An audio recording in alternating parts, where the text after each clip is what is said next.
अस्सलामुअलैकुम दोस्तों और साथियों, उम्मीद है आप लोग खैरियत से होंगे। पाकिस्तान का जो हमसाया मुल्क भारत है उसमें कल एक ख़बर जो है बहुत ज़्यादा आपको मिली होगी देखने को कि एक वहाँ की 19 साल अदाकारा जो है वो एक बीमारी है जिसका नाम है डर्मेटोमायोसाइटिस कि उसकी वजह से उसकी डेथ हो गई है, उसके वो इंतकाल कर गई हैं। आप गूगल पे लिखेंगे डर्मेटोमायोसाइटिस और इंडियन एक्ट्रेस, उसके बाद आप इसको सर्च करें तो आपको वो पता चल जाएगा कि कौन सी अदब। बड़ा एक मशहूर फिल्म आई थी कुछ अर्सा पहले, उसमें उसने बड़ा अहम किरदार अदा किया था एंड शी वॉज़ ओनली 19, वो सिर्फ 19 साल की थी।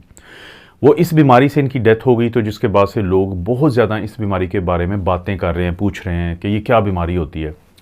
देखिए, इस बीमारी का नाम है डर्मेटोमायोसाइटिस। मैं हमेशा कहता हूं कि जब भी आपने किसी बीमारी की बात करनी है तो पहले देखें कि इसके नाम के अंदर तो नहीं कोई मतलब इसका शामिल है। डर्मेटो कहते हैं हम जिल्द को, मायो कहते हैं हम पट्ठों को, आइटस कहते हैं हम सोजिश को। इसका मतलब है ये वो बीमारी है कि जिसमें आप किसी की जिल्द में और पट्ठों में सोजिश हो जाती है। ये बुनियादी तौर पर एक ऑटो इम्यून डिसऑर्डर है। ऑटो इम्यून डिसऑर्डर का मतलब ये होता है कि आपके अंदर एक मुदाफ़ती निज़ाम है जो बाहर के जो बैक्टीरिया हैं, वायरस हैं, पैरासाइट्स हैं, मुख्तलिफ़ किस्म के जो जर्म्स होते हैं उनके हमलों से आपको बचा के रखती है, वरना तो वो हमें खा जाएं। हर वक्त हमारे इर्द गिर्द मौजूद हैं और अरबों खरबों मौजूद हैं। और इसी तरह से यही इम्यून सिस्टम हमारे अंदर के जो सेल्स डिवाइड हो रहे होते हैं, तकसीम दर तकसीम हो रहे होते हैं, तो वो किसी भी वक्त उनके अंदर तकसीम में अगर गलती हो जाए तो वो कैंसर की तरफ जाते हैं या जा सकते हैं, तो उनको भी ये ख़त्म करती है ताकि कैंसर ना बने। लेकिन जब हमारा ये इम्यून सिस्टम जिसके अपने कोई अरबों खरबों रोज़ाना जो है उसके सेल्स बनते हैं, उसके अंदर ही कोई मसला बन जाए और वो हमारे ही जिस्म के किसी एक हिस्से को अपना दुश्मन समझ के उसके ऊपर हमला कर दे, तो इसे हम कहते हैं कि अब ये इम्यून जो सिस्टम है ये ऑटो पे चला गया है, खुद फैसला कर रहा है कि ये मेरा दुश्मन है। इसे हम कहते हैं ऑटो इम्यून डिसऑर्डर कहते हैं बीमारी को। इस बीमारी के अंदर जो इस 19 साल अदाकारा को हुई है जिसको डर्मेटोमायोसाइटिस कहते हैं, तो इसमें हमारा जो इम्यून सिस्टम है वो एंटीबॉडीज़ बनाता है और इन एंटीबॉडीज़ को हम कहते हैं ऑटो एंटीबॉडीज़। जैसे एक मिसाल से आपको समझाने में आसानी रहेगी कि हम कोरोना की वैक्सीन लगाते थे, बाहर से एक प्रोटीन हम दाखिल करते थे जो वायरस का हिस्सा होती थी, उसको हम कहते थे एंटीजन। एंटी का मतलब होता है एंटीबॉडीज़ और जनरेशन पैदा करने वाली, यानी एक ऐसी चीज़ है जो एंटीबॉडीज़ अंदर बनाएगी। कैसे? हमारा इम्यून सिस्टम मुदाफ़ती निज़ाम उसको जायज़ा लेता था और उसके ख़िलाफ़ कुछ प्रोटीन बनाता था जिसको हम एंटीबॉडीज़ कहते हैं, कि ताकि ये जो बॉडी बाहर से आई है इसके ख़िलाफ़ ये काम करेगी। लेकिन जब हमारा इम्यून सिस्टम हमारे अंदर के ही किसी हिस्से के ख़िलाफ़ कोई एंटीबॉडीज़ बनाता है तो उनको हम ऑटो एंटीबॉडीज़ कहते हैं। अब इस बीमारी के अंदर हमारा इम्यून सिस्टम हमारे जिस्म के कुछ मखसूस हिस्सों जैसे जिल्द है, पट्ठे हैं और इनको जो खून की नालियाँ खून लेके जाती हैं, तो उनके हिस्सों के ख़िलाफ़ ऑटो एंटीबॉडीज़ बना देता है। अब जहाँ पे भी हमारे जिस्म में जो कोरोना की एंटीबॉडीज़ बनी थी उसका मकसद क्या था कि जब भी कोरोना अंदर जाएगा, एंटीजन अंदर जाएगा, प्रोटीन अंदर जाएगी, तो ये एंटीबॉडीज़ पकड़ के उसको मार देंगी। तो लेकिन जब आपके जिस्म के अपने ही किसी हिस्से के ख़िलाफ़ कुछ ऑटो एंटीबॉडीज़ बन जाएँ तो वो हिस्से तो हर वक्त आपके साथ हैं। तो ये हमारा इम्यून सिस्टम ने जो ऑटो एंटीबॉडीज़ बना दी थी, अब ये जिल्द को, पट्ठों को और खून की वो नालियाँ जो इनको खून देती हैं तो उनकी सोजिश या इन्फ्लेमेशन कर देता है। जैसे ही इन्फ्लेमेशन करेगा, लोगों के जिल्द के ऊपर दाने निकलना शुरू हो जाते हैं, खून की नालियाँ जो नुमायाँ होना शुरू हो जाती हैं, उनकी जो पट्ठे हैं उसमें दर्द शुरू हो जाता है। कोई उठने की कोशिश करेगा तो जाहिर है हम जो भी काम करते हैं तो हम अपने मसल्स को इस्तेमाल करते हैं। मसलन मैंने अगर ये हाथ आपकी तरफ बढ़ाया तो मेरे दिमाग ने नर्व्स के ज़रिए, असाब के ज़रिए मेरे हाथों के मसल्स को मूव किया है और मैंने अब ये वापस खींचा है। लेकिन जब ये सोजिश हो जाएगी तो ये सारों में बहुत दर्द शुरू होगा और फौरी तौर पे मैं थक जाऊंगा। मसलन वो लोग जो इस बीमारी का शिकार होते हैं डर्मेटोमायोसाइटिस का, तो वो जब कंघी वगैरह करते हैं तो वो थक जाएंगे, उठ के चलने की कोशिश करते हैं तो थक जाते हैं, चला नहीं जाता। लेकिन मसला तब बनता है जब खुराक के पट्ठे भी इन्वॉल्व हो जाए, तो खाना खाने में मसला होता है। फिर एक वक्त आता है कि जो सांस के पट्ठे होते हैं वो भी उसमें का शिकार होते हैं, तो सांस लेने में दिक्कत हो जाती है। और यही वो वक्त होता है कि जब इस तरह के मरीज़ों को फौरी अस्पताल लेके जाना होता है, क्योंकि होता यह है कि ऑटो इम्यून बीमारियां जो है वो आसानी से तशख़ीस नहीं की जाती, क्योंकि इनकी अलामात ऐसी होती हैं जो सारी एक दूसरे से मिलती जुलती हैं। कि जो हाथों में सोज आ जाएगी, जोड़ों में सोज आ जाएगी, पट्ठों में दर्द शुरू हो जाएगा। अब ये वो अलामात हैं जो अक्सर बीमारियों में होती हैं।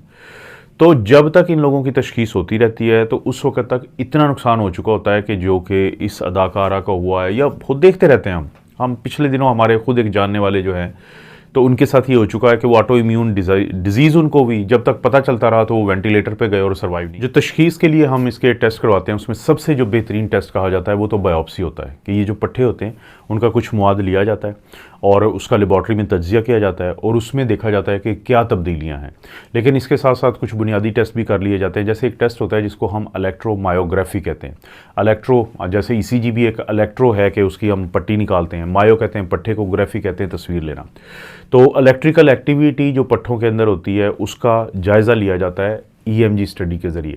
इसी तरह से इन लोगों की एक और टेस्ट होता है जिसको NCS कहते हैं, नर्व कंडक्शन स्टडी, वो की जाती है। विटामिन B12 का लेवल चेक करवाया जाता है। इन मरीज़ों में आमतौर पे बुनियादी जो टेस्ट होता है CBC कंप्लीट ब्लड काउंट वो करवा लिया जाता है। विटामिन D जो है उसका लेवल चेक करवा लिया जाता है। आयरन की स्टडीज़ होती हैं जिसमें सीरम आयरन होता है, फेरेटिन होता है और आयरन बाइंडिंग कैपेसिटी TIBC उसको हम कहते हैं, टोटल आयरन बाइंडिंग कैपेसिटी, वो करवा ली जाती है। तो ये टेस्ट करवाए जाते हैं। लेकिन बदकिस्मती ये होती है कि जब तक ये टेस्ट किए जाते हैं उस वक्त तक मरीज़ की हालत बहुत ख़राब हो चुकी होती है, क्योंकि इस तरह की अलामात, जैसे मैंने जिक्र किया कि अलामात ऐसी होती हैं जो अक्सर बीमारियों में होती हैं, तो लोग ये समझते रहते हैं कि ये कोई आम सी बीमारी है, क्योंकि किस वजह से होती है किसी को कोई पता नहीं। बाज़ का जीन्स में तब्दीली से होती है, बाज़ का कोई वायरल की इन्फेक्शन हुई, बाज़ का कोई माहौलियाती एलर्जी हुई, किसी ना किसी वजह से आपका इम्यून सिस्टम जो है, हम पंजाबी में से कहते हैं पोंतर जाता है, कि वो जो है ना वो डिस्टर्ब, कन्फ्यूज़ हो जाता है और कन्फ्यूज़ होकर वो खुद ही एक ऐसा फैसला करता है जो इंसान की ज़िंदगी के लिए नुकसानदेह बन जाता है। तो इसका इलाज क्या है? देखें, जितने भी ऑटो इम्यून डिसऑर्डर होते हैं, जैसे रूमेटॉइड आर्थराइटिस जोड़ों का एक मसला है, वो एक ऑटो इम्यून डिजीज़ है। Type 1 diabetes mellitus auto immune disease है। SLE सिस्टेमिक लूपस एरिथेमेटोसिस एक ऑटो इम्यून डिजीज़ है। थायराइड का एक मसला होता है हाशिमोटोस थायराइडाइटिस, एक ऑटो इम्यून डिजीज़ है। 80 के करीब ऑटो इम्यून डिजीज़ेज़ हैं जो कि बहुत सारी मशहूर हैं। तो ऑटो इम्यून का क्या इलाज होता है? देखिए, ऑटो इम्यून का एक दफ़ा तशख़ीस हो जाए तो क्योंकि आपका इम्यून सिस्टम आपके ख़िलाफ़ काम कर रहा है तो उसको दबाना पड़ता है। स्टीरॉयड जो है उनका सहारा लिया जाता है, या उन दवाइयों का सहारा लिया जाता है जिसको इम्यूनोसप्रेसिव दवाई कहते हैं। तो जिसके बाद किसी हद तक अगर जल्दी ये तशख़ीस हो जाए तो मरीज़ों के हालात बेहतर होने का डर होता है, यानी कि चांसेस होते हैं। डर किस चीज़ का होता है कि लोगों को डरा दिया जाता है जी स्टीरॉयड देंगे तो आपको, देखें, ज़िंदगी बचेगी तो बाकी चीज़ों को देखा जाएगा ना। इम्यूनिटी को दबाना क्यों ज़रूरी है? इम्यूनिटी को दबाना इसलिए ज़रूरी है ताकि इम्यून सिस्टम आपके जिस्म के ख़िलाफ़ ना काम करे। दबाने का नुकसान क्या होता है? अगर एक दफ़ा आपका इम्यून सिस्टम जो आपको इतनी बीमारियों से बचा के बैठा है, अगर वो दब जाएगा तो हो सकता है फिर बाकी बीमारियां हमलावर हों। तो इसके दरमियान एक बैलेंस को लेके चलना पड़ता है। कोरोना के बाद जो क्रॉनिक ये एक मसले शुरू हुए थे जिसको लॉन्ग कोविड कहते हैं या क्रॉनिक कोविड कहते हैं, तो उसमें हम एक ही बात लोगों को समझाते थे कि भाई जो आपकी अलामात हैं सिर्फ उनका इलाज करें, क्योंकि आपका इम्यून सिस्टम जो उठा था, जागा था, इस वायरस के ख़िलाफ़ वो बैठ नहीं रहा, उसको बिठाने के लिए स्टीरॉयड देंगे तो कोई और मसला बन जाएगा। वहाँ पे ये चीज़ की जा सकती है कि स्टीरॉयड ना दिए जाए। लेकिन ऑटो इम्यून डिसऑर्डर जो कि इतनी ख़तरनाक होती हैं कि जान ले सकती है, तो वहाँ पर मजबूरी होती है इम्यून सिस्टम को सुलाना, दबाना, ताकि उसकी अलामात को कम किया जाए।